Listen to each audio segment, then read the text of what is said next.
नमस्कार, आप देख रहे हैं अर्थव्यवस्था के प्राथमिक क्षेत्र के विकास को समर्पित हमारा ये कार्यक्रम कृषि दर्शन। कार्यक्रम के जरिए हम कोशिश करते हैं कि अर्थव्यवस्था के प्राथमिक क्षेत्र से जुड़े तमाम व्यवसायों, चाहे वो कृषि हो, पशुपालन हो, मत्स्य पालन हो या मधुमक्खी पालन, इन सब से जुड़ी नवीनतम जानकारियां आपसे हम साझा कर सकें। समय के साथ बहुत बदलाव आए हैं, बहुत तकनीकों का प्रयोग बढ़ा है, लेकिन साथ ही साथ हम प्रकृति से दूर होते गए हैं, जिससे समस्याएं बढ़ी हैं और अब वापस से समय की मांग है जैविक तकनीकों का प्रयोग। तो कार्यक्रम की आज की कड़ी में हम डालेंगे नजर इस बारे में, मिलवाएंगे आपको अपने विशेषज्ञ से, लेकिन पहले देखेंगे खबरें खेती की। नमस्कार, खबरें खेती की में स्वागत है आपका। खबरों में आगे बढ़ने से पहले सबसे पहले नजर मुख्य कृषि समाचारों पर। ड्रिप इरिगेशन सिस्टम लगाने हेतु अनुदान दे रही है सरकार। मछली का जीरा डालने से पहले नर्सरी तालाब की तैयारी करें मत्स्य पालक। और किसानों के लिए बेहद उपयोगी रोटावेटर मशीन। अब खबरें विस्तार से। राज्य सरकार किसानों के फसलों के लिए पौधों में उचित जल मिल सके, इसके लिए ड्रिप इरिगेशन सिस्टम लगाने की अनुशंसा कर रही है। इससे जहां कम पानी की खपत होगी, वहीं उत्पादन भी बेहतर होगा। साथ ही इस सिस्टम को लगाने के लिए अनुदान भी दे रही है सरकार। इसके लिए कृषि निदेशालय द्वारा 80% अनुदान देने की व्यवस्था की गई है।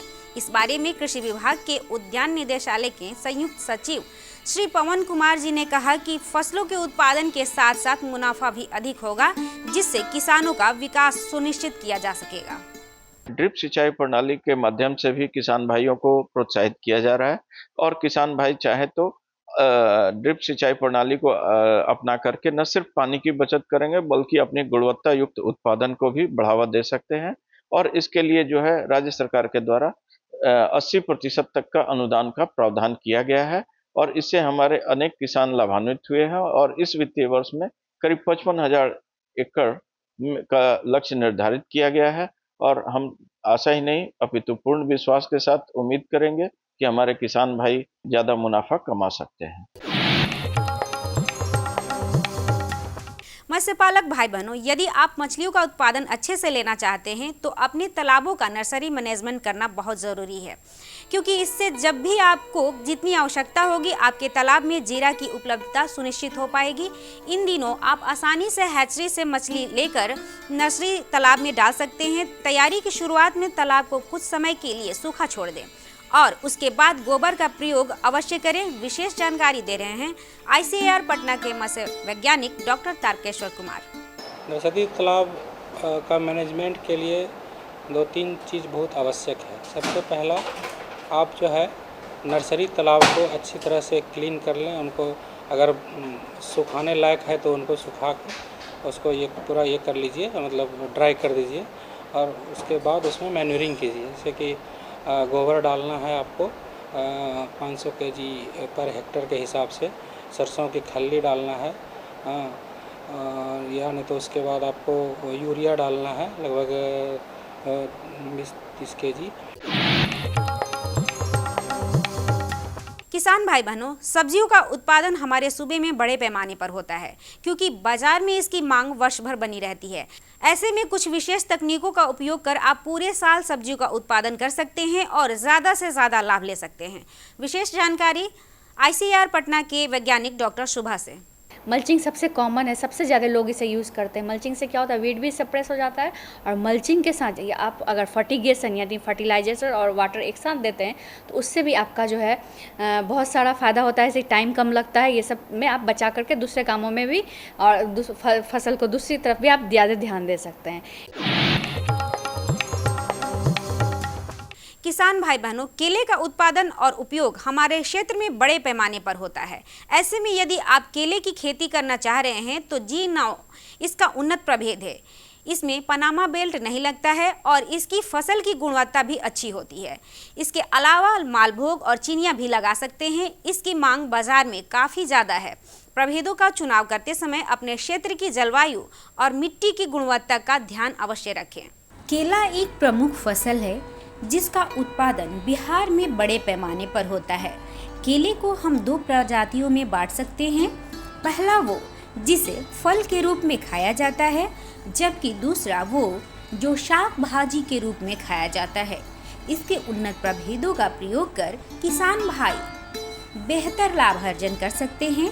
फल की उन्नत किस्मों में चंपा, अमृत सागर, बसराई डवार्फ, सफ़ेद बेलची, लाल बेलची, हरी छाल, मालभोग, मोहनभोग और रोबस्टा आदि प्रमुख है। इसी प्रकार शाक भाजी की उन्नत प्रजातियों में मंथन, हजारा, अमृतमान, चंपा, काबुली, कैंपियरगंज तथा रामकेला प्रमुख है। सफलता की इस कड़ी में हम आज आपको मिलवाने जा रहे हैं पटना जिला खुसरूपुर ग्राम रुकनपुरा के रहने वाले राघवेंद्र सिंह से। इन्होंने मुर्गियों के लेयर फार्मिंग कर अच्छी आमदनी ली है। इनका कहना है 65 लाख की लागत लगाकर इस लेयर फार्मिंग से अंडा उत्पादन में इन्होंने कई गुना लाभ लिया है। आइए जानते हैं उनकी सफलता की कहानी उनकी ही जुबानी। रुकनपुरा लेयर फार्म के नाम से मैंने एक फार्म बनाया। फार्म बना करके मुर्गी पालन का सिस्टम ये किया। अंडा के लिए मुर्गी पालता हूँ। इसको लेयर फार्म के रूप में इसको डेवलप किया, जो अंडा 96-97% तक अंडा देती है मुर्गी।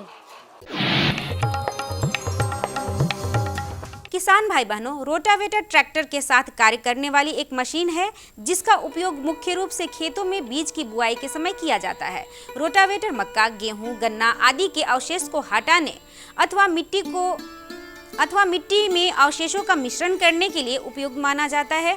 रोटावेटर के उपयोग से मिट्टी के स्वास्थ्य में सुधार भी आता है। इसके अलावा धन, लागत, समय और ऊर्जा की भी बचत होती है। अब जानते हैं क्या है आज का मंडी भाव। आइए अब चलते हैं बाजार समिति पटना, जहां जानेंगे आलू और प्याज के ताज़ा भाव इस प्रकार रहे।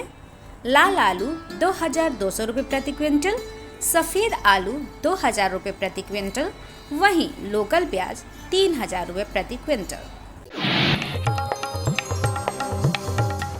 अब समय है मौसम पूर्वानुमान का। मौसम विभाग से प्राप्त जानकारी के अनुसार कल राजधानी पटना का अधिकतम तापमान 35 डिग्री सेल्सियस एवं न्यूनतम तापमान 23 डिग्री सेल्सियस रहने की संभावना है। खबरें खेती की में अभी आप रूबरू हुए मौसम के मिजाज से, जाना आपने मंडी का भाव, ली जानकारी नवीनतम तकनीकों और उपकरणों की, और साथ ही साथ आपको प्रेरणा देने की कोशिश थी हमारी आपके ही एक सफल साथी के सफलता की कहानी सुनाकर। हम उम्मीद करेंगे कि कल को आप में से कुछ लोगों की सफलता की कहानी हम आपके दूसरे साथियों तक पहुंचा सकें। चलिए कार्यक्रम में जानकारियों के सिलसिले को बढ़ाते हैं आगे। कार्यक्रम की शुरुआत में जैसे कि हमने जिक्र किया था कि बदलते समय के साथ तकनीकों का प्रयोग तो बढ़ा, लेकिन रसायनों के ज़्यादा से ज़्यादा प्रयोग के कारण मृदा के स्वास्थ्य पर इसका बेहद बुरा प्रभाव पड़ा, जिसके कारण वर्तमान समय में जैविक खेती समय की मांग बन चुकी है। लेकिन यहाँ भी एक प्रश्न उठता है कि जैविक खेती से क्या हम उतना उत्पादन ले पाएंगे जितना उत्पादन रासायनिक तरीकों से ले पाते हैं? तो जैविक तकनीक से की जाने वाली खेती में किन तकनीकों का हम करें प्रयोग जिससे ज़्यादा उत्पादन हम सुनिश्चित कर सकें? अब लेते हैं जानकारी अपने विशेषज्ञ श्री उत्तम कुमार से, जो कि फाउंडर और सीईओ हैं एयू बायोटेक के। आइए देखते हैं ये भेंट वार्ता। नमस्कार। जैविक खेती एक ऐसा जरिया जिसे करके हमारे किसान भाई अच्छा खासा मुनाफा पा रहे हैं, लेकिन अगर इसे नई तकनीक के द्वारा करते हैं तो इससे हमारे किसान भाइयों के लिए बहुत ही ज़्यादा मुनाफा वाले उत्पादन है। लेकिन इस तकनीक को कैसे अपना सकते हैं, आज जो हमारी चर्चा का विषय है, जैविक खेती के प्रयोग नई तकनीकी के द्वारा किस तरह से अत्यधिक उत्पादन कर सकते हैं, आज हम इसी सब विषय पर चर्चा करेंगे। हमारी चर्चा का जो विषय है उस पर बातचीत करने के लिए हमारे साथ हैं हमारे साइंटिस्ट डॉक्टर उत्तम कुमार जी, बायोटेक्नोलॉजिस्ट। सर, आपका हमारे कार्यक्रम में बहुत बहुत स्वागत है। आप हमारे किसान भाइयों को बताइए कि जैविक खेती क्या है और ये जो नई तकनीक है उसका इस्तेमाल करके हमारे किसान भाई कैसे अच्छा खासा मुनाफा पा सकते हैं। बहुत बहुत धन्यवाद मैम। जैविक खेती जो अभी इसका जो एक ट्रेंड चल रहा है कि किसान कहीं न कहीं केमिकल फर्टिलाइज़र पेस्टिसाइड डाल के भी, या उसका डालने का 2-3 मकसद होता है कि हमारा जो है प्रोडक्शन ज़्यादा हो, हमारे पौधे में बीमारी कम से कम आए और हमारा लागत कम हो। लेकिन कहीं न कहीं ये तीनों चैलेंज बढ़ते जा रहा है किसानों के लिए। तो इन्हीं समस्याओं को देखते हुए सरकार की पॉलिसी और छोटे छोटे जो स्टार्टअप है या किसान भी अब परेशान हो गए कि हमें जैविक खेती करना है, बट इसको कैसे करना है, इसका क्या तकनीक है, इसका क्या प्रोसेस है, तो किसानों को कहीं ना कहीं पता नहीं है, और जिनको पता है तो उसका एक सिस्टम नहीं है। तो हम लोग उसको जैविक खेती यदि किसान करना चाहे तो सबसे पहले वो छोटे लेवल पे ट्रायल करे, ना कि एक ही बार उसका यदि 4 एकड़ का लैंड है तो 4 एकड़ में वो ऑर्गेनिक फार्मिंग ही स्टार्ट कर दे। तो इनसे कहीं ना कहीं उन्हें बहुत बड़ा घाटा भी हो सकता है और कहीं ना कहीं उनके जो जीवन यापन है उसमें परेशानी भी आ सकते हैं। तो वो जहाँ उनका 4 एकड़ फार्मिंग एरिया है तो वो 1 एकड़ से शुरुआत करे तो उसमें उससे अच्छा रिजल्ट भी मिलेगा, और उनका जो डेली लाइफ में जो वो यूज कर रहे हैं, चाहे वो सब्जी हो, धान हो, गेहूँ हो, मक्का हो, दलहन हो, तिलहन हो, तो उसको यदि एक एकड़ के माध्यम से करे तो उनसे अच्छा मुनाफा भी होगा। और जैविक खेती करने के लिए जो सबसे आसान उपाय है कि हम लोग जो वेस्टेज हो रहा है, एग्रीकल्चर का वेस्टेज हो, चाहे पराली हो या कोई भी साग सब्जी है, उसका जो वेस्ट जा रहा है, उसका जो लीफ है, उसको वो एक जगह स्टोर करे और उसको वो डिकम्पोज करके करे। और उससे भी बेटर है कि यदि किसान है तो वो गौ पालन कहीं ना कहीं कर ही रहे, तो उसका जो गोबर है, गोबर की खाद से वो बर्मी कंपोस्ट बनाए। और बर्मी कंपोस्ट कैसे बनाएं, तो सबसे पहले किसान बेड बनाए और बेड में गोबर डाले, केचुआ डाले और उसको कंटिन्यू जो है नमी बनाए रखे। तो बर्मी कंपोस्ट जो क्वालिटी वाला होता है वो 60 से 75 दिन का टाइमिंग ले रहा है। तो जो हाँ वो केमिकल फर्टिलाइज़र को डाल रहे थे तो उसमें से वो जो है वो जो कंपोस्ट तैयार किए अपने घर पे, तो वो कंपोस्ट को यूज करें तो उसका जो पौधे का जो ग्रोथ होना चाहिए वो एक प्रॉपर वे में होता है, एक सिस्टम में होता है, और पौधे में बीमारी कम से कम आते हैं, और उसका जो प्रोडक्शन है वो स्लोली होता है लेकिन एक जैसा होता है। ऐसा नहीं कि उसका प्रोडक्शन आज 20 केजी है फिर इकट्ठे 30 होगा फिर 50 हो जाएगा। सर, जो हमारे नए युवा किसान हैं, अगर वो चाहते हैं पहली बार किसानी कर रहे हैं, तो इसके लिए जैविक खाद कैसे तैयार किया जाता है, कितने दिनों में ये तैयार हो सकता है, और इससे जो नई तकनीक के द्वारा जैविक खेती करते हैं तो वो कैसे कर सकते हैं, कहाँ से ट्रेनिंग ले सकते हैं, इसके बारे में थोड़ा जानकारी। अभी जो युवा किसान है कहीं ना कहीं उनको यदि खेती में इंटरेस्ट लग रहा है तो उसको पहले छोटे लेवल पे ट्रायल करें। और वो ट्रायल कैसे करें, जो सबसे पहले आसपास में KVK है, एग्रीकल्चर कॉलेज है, यूनिवर्सिटी है, एग्रीकल्चर डिपार्टमेंट है, तो वो वहाँ जाके पहले संपर्क करें। और लग रहा है वहाँ की एक सिस्टम में हमें इन्फॉर्मेशन नहीं मिला या हमें उस तरह देखने नहीं मिला, तो हर गांव में देखा जाए, हर पंचायत में देखा जाए तो 2 या 3-5 जो है प्रगतिशील किसान होते हैं। और वो जो प्रगतिशील किसान है कहीं ना कहीं अपने क्षेत्र में और अपने जो जीवन में उसमें कंटिन्यू वो लगातार मेहनत करते रहते हैं। तो उनका जो फार्म है सबसे पहले वो वहाँ जाके विजिट करें, वहाँ देखें कि वो कैसे फार्मिंग कर रहे हैं और फार्मिंग में क्या क्या तकनीक अपना रहे हैं। और जिस तरह बता रहे थे कि ऑर्गेनिक फार्मिंग करें तो सबसे पहले जो जैविक खाद होता है उसे कैसे बनाएं और कितना टाइम लग रहा है। तो सबसे पहले यदि जैविक खाद खेती करना चाह रहे हैं तो सबसे पहले उसे गौ पालन करना होगा, गौ पालन को प्रमोट करना होगा। और दूसरा जो उसका वेस्टेज जो भी चीज़ आ रहा है, चाहे वो खेती में हो, घर में हो, तो उस वेस्टेज को यूज करें और उसका डिकम्पोज करें। वो जो 60 से 75 दिन का टाइमिंग होता है, उस टाइमिंग में जो है अच्छा कंपोस्ट तैयार होता है जिसमें हर तरह का माइक्रो न्यूट्रिएंट होता है जो किसान अदर जगह पे डिपेंड होते हैं। आयरन हो, जिंक हो, कैल्शियम हो, मैग्नीशियम हो, सल्फ़र हो, बोरोन हो, तो इस तरह के जितना प्लांट को जो नीड चाहिए पोषक तत्व तो वो भी मिल रहा है। और प्लांट के साथ साथ मिट्टी भी बेटर हो रहा है, फ्रूट भी बेटर हो रहा है। और वो चीज़ यदि किसान कंज्यूम करेंगे तो किसान को भी जो आयरन जिंक की अलग अलग गोलियां ले रहे हैं तो उनको उन पे भी जो निर्भर थे वो धीरे धीरे कम हो जाएंगे। सर, अप्रैल का महीना चल रहा है, गर्मी का मौसम है। इस मौसम में हमारे किसान भाई जैविक खेती के जरिए कौन सी फसल तैयार कर सकते हैं और जो नई तकनीक है उससे हमारे किसान भाई कैसे लाभ कमा सकते हैं? जिस तरह अभी बताएं कि गर्मी का मौसम चल रहा है और गर्मी में किसान खेती कैसे करे और कौन चीज़ का खेती करे जिनसे उनसे मुनाफा मिले, तो सबसे पहले सब्जी में खीरा आता है, उसके बाद तरबूज आता है, भिंडी है, परवल है, कद्दू है। तो सीजनेबल ये सब कहीं ना कहीं देखा जाए पानी वाला फसल है। तो इसको यदि किसान अभी लगाएं तो इनसे अच्छा मुनाफा भी है और मार्केट में डिमांड भी है।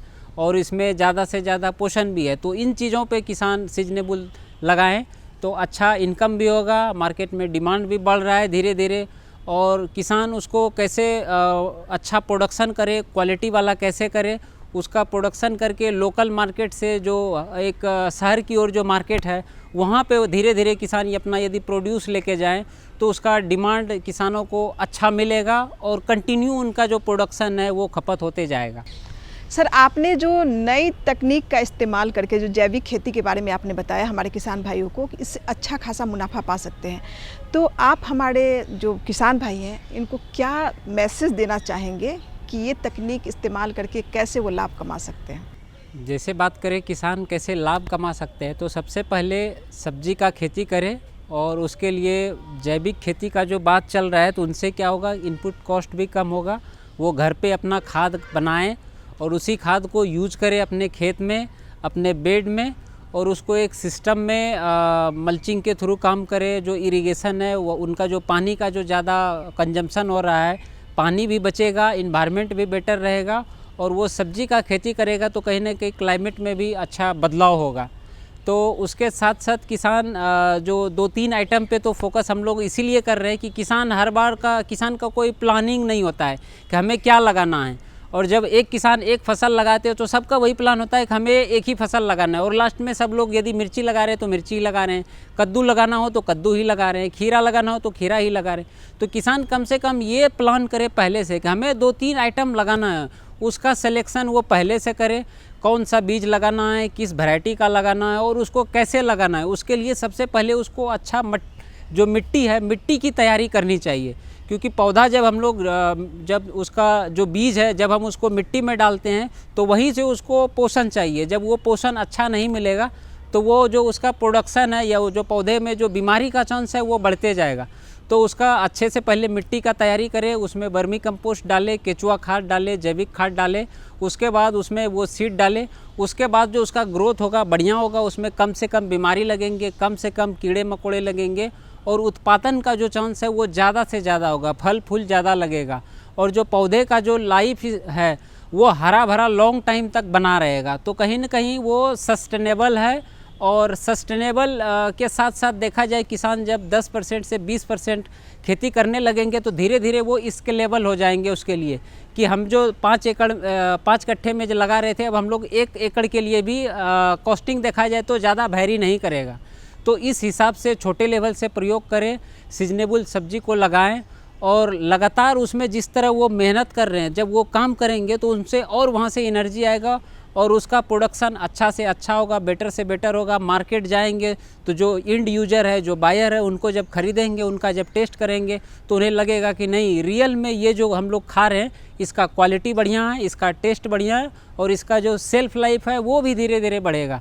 तो कहीं ना कहीं किसान इस तरह से अपनाएं तो आर्थिक स्थिति के साथ, पारिवारिक और उसके साथ साथ देखा जाए तो देश की अभी प्रगति होगा। सर, आपने हमारे किसान भाइयों को नई तकनीक का इस्तेमाल करके जैविक खेती को किस तरह से कर सकते हैं जिसमें अच्छा खासा मुनाफा पा सकते हैं, आपने बहुत अच्छी अच्छी बातें बताई। इसके लिए सर आपका बहुत बहुत धन्यवाद। तो किसान भाइयों, इस कार्यक्रम में इतना ही। अगले कार्यक्रम में हम आपसे फिर मिलेंगे एक नए विषय और एक नए विशेषज्ञ के साथ। तब तक हमें और हमारी पूरी टीम को दीजिए इजाज़त। नमस्कार। उम्मीद करते हैं कि उनसे मिली सभी जानकारियां आपके लिए लाभदायक साबित होंगी। कार्यक्रम में जानकारियों का सिलसिला रहेगा यूं ही तो बने रहिए हमारे साथ कार्यक्रम में। इस छोटे से ब्रेक के बाद होगी आपसे फिर मुलाकात। हर जोखिम से निकल कर फसल आए, सुरक्षित हो जाए, फसल बीमा से हर किसान अब आत्मनिर्भर हो जाए। अब सूखा पड़े या बाढ़ आ जाए कोई डर नहीं, अब ओले पड़े या कीट पतंगे फसल खा जाए कोई फिक्र नहीं। अब कैसी भी आपदा हमारी फसल पे आ जाए, क्षति होने पर हमारे दावों का उचित भुगतान मिलता है, क्योंकि हमने लिया है प्रधानमंत्री फसल बीमा। बुआई से फसल कटाई तक हर जोखिम का दावा, न्यूनतम प्रीमियम पर अधिकतम भुगतान का वादा। योजना से हर साल जुड़ रहे हैं 5 करोड़ से ज्यादा किसान। अब आपकी है बारी। नजदीकी कृषि कार्यालय, सहकारी समिति, बैंक शाखा, अधिकृत बीमा कंपनी या जन सेवा केंद्र में स्वेच्छा से करा सकते हैं पंजीकरण। फसल बीमा पोर्टल या फसल बीमा ऐप द्वारा भी किया जा सकता है पंजीकरण। प्रधानमंत्री फसल बीमा योजना, आपकी फसलों का संपूर्ण सुरक्षा कवच। कृषि एवं किसान कल्याण मंत्रालय, भारत सरकार। ब्रेक के बाद एक बार फिर से आपका बहुत बहुत स्वागत है कार्यक्रम कृषि दर्शन में। और जैसे कि ब्रेक के पहले हमने आपसे कहा था कि कार्यक्रम में जानकारियों का सिलसिला रहेगा यूं ही जारी, तो अब बारी है इस सरकार की योजना के बारे में बात करने की। सिर्फ कृषि ही नहीं, कृषि से जुड़े बहुत सारे व्यवसाय हैं जिन्हें सह व्यवसाय के तौर पर तो किया ही जाता है, कई बार स्वतंत्र रूप से भी इसे लोग संपन्न करते हैं और बेहतर आर्थिक लाभ ले रहे हैं। ऐसे में हनी बी का जो पालन है, यानी कि मधुमक्खी पालन है, वो बड़े पैमाने पर हमारे यहाँ होता है। तो अब हनी बी मिशन, जो कि सरकार की एक प्रमुख योजना है, इसके बारे में लेते हैं जानकारी इस फीचर फिल्म के जरिए। मधु क्रांति, एक नए युग का आगाज। मधु क्रांति विकास के नए रास्ते खोल रही है, मधुमक्खी पालकों के जीवन स्तर को बेहतर बना रही है, साथ ही पूरी दुनिया में शहद के क्षेत्र में भारत को एक नई पहचान दिला रही है। भारत सरकार मधुमक्खी पालकों की आय को बढ़ाने और उन्हें आत्मनिर्भर बनाने के उद्देश्य से देश में मधुमक्खी पालन के संवर्धन और विकास के लिए सभी आवश्यक सहायता प्रदान कर रही है। माननीय प्रधानमंत्री के दूरदर्शी नेतृत्व में कृषि सहित मधुमक्खी पालन को बढ़ावा देने के लिए अनेक कदम उठाए गए हैं। किसान तरक्की की राह पर आगे बढ़ रहे हैं। अगर कोई सक्सेस स्टोरी मीठी मुस्कान भी बिखेरे और स्वाद में भी मिठास भरे, तब तो आप इसे जरूर सोने पर सुहागा कहेंगे। हमारे किसान इन दिनों शहद के उत्पादन में ऐसा ही कमाल कर रहे हैं। शहद की मिठास हमारे किसानों का जीवन भी बदल रही है, उनकी आय भी बढ़ा रही है। मधुमक्खियां न सिर्फ शहद देती हैं, बल्कि पर्यावरण और कृषि के लिए भी आवश्यक हैं। यूं तो भारत में लंबे समय से लोग मधुमक्खी पालन का काम पारंपरिक तरीकों से करते आ रहे हैं, लेकिन आज के समय में इस क्षेत्र में अपार संभावनाएं भी हैं और जरूरत भी है।